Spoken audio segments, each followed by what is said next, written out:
বাংলা যুবসাথী প্রকল্পের অ্যাপ্লিকেশনের পর ওই অ্যাপ্লিকেশনের প্রোগ্রেস কতটা হয়েছে সেটা কিভাবে চেক করবেন, অর্থাৎ স্ট্যাটাস চেক কিভাবে করবেন।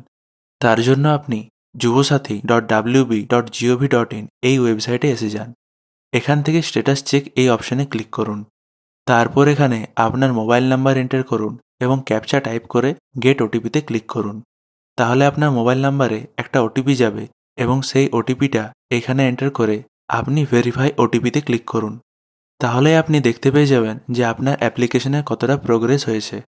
আমি যেহেতু বাংলা যুবসাথী প্রকল্পের জন্য অনলাইনে অ্যাপ্লাই করেছিলাম, তাই আমার এখানে অ্যাপ্লিকেশনটা সাবমিট হয়ে গেছে বলে দেখাচ্ছে। আর যারা অনলাইনে ফিল আপ করেছে তাদের সবারই এখনও পর্যন্ত সাবমিটেই দেখাবে। কিন্তু যারা বাংলা যুবসাথী প্রকল্পের জন্য অফলাইনে ফর্ম ফিল আপ করে অ্যাপ্লাই করেছেন, তারা যখন এই যুবসাথী পোর্টাল থেকে অ্যাপ্লিকেশন স্ট্যাটাসটা চেক করছেন, তখন তাদের অ্যাপ্লিকেশন ফর্মটা খুলে যাচ্ছে।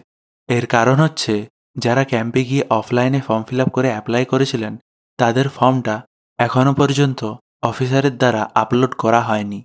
এবং যারা ক্যাম্পে গিয়ে ফর্ম ফিল আপ করেছিলেন, তাদের মধ্যে অনেকেই রেজিস্ট্রেশন নাম্বার পাননি। তাহলে অফলাইনে যারা ক্যাম্পে গিয়ে ফর্ম ফিল আপ করে অ্যাপ্লাই করেছেন, তারা কবে থেকে তাদের অ্যাপ্লিকেশনের স্ট্যাটাস চেক করতে পারবেন?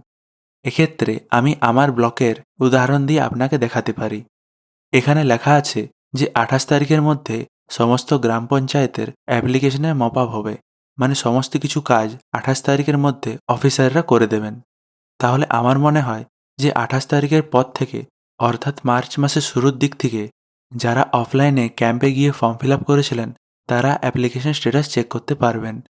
আর আপনারা যদি এই ডকুমেন্টটা দেখেন, তাহলে এখানে লেখা আছে যে মার্চ মাসের 20 তারিখের মধ্যে ডিএমরা এবং কলকাতা মিউনিসিপ্যাল কর্পোরেশন দ্বারা এলিজিবল ফর্মগুলি হায়ার অথরিটিসকে ফরওয়ার্ড করবেন এবং ফান্ড রিলিজ করার রিকোয়েস্ট রাখবেন।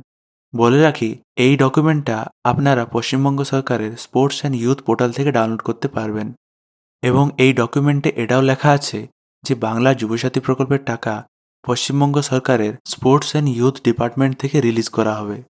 তবে আমার মনে হয় এটা আশা করা যায় যে 28 তারিখের পর সবাই অনলাইনে এই যুবসাথী পোর্টাল থেকে তাদের অ্যাপ্লিকেশন স্ট্যাটাসটা চেক করতে পারবেন।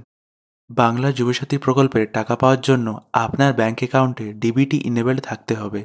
আপনি যদি না জেনে থাকেন যে আপনার ব্যাঙ্ক অ্যাকাউন্টে ডিবিটি কীভাবে ইনেবল করবেন, তাহলে এই ভিডিওটা দেখতে পারেন।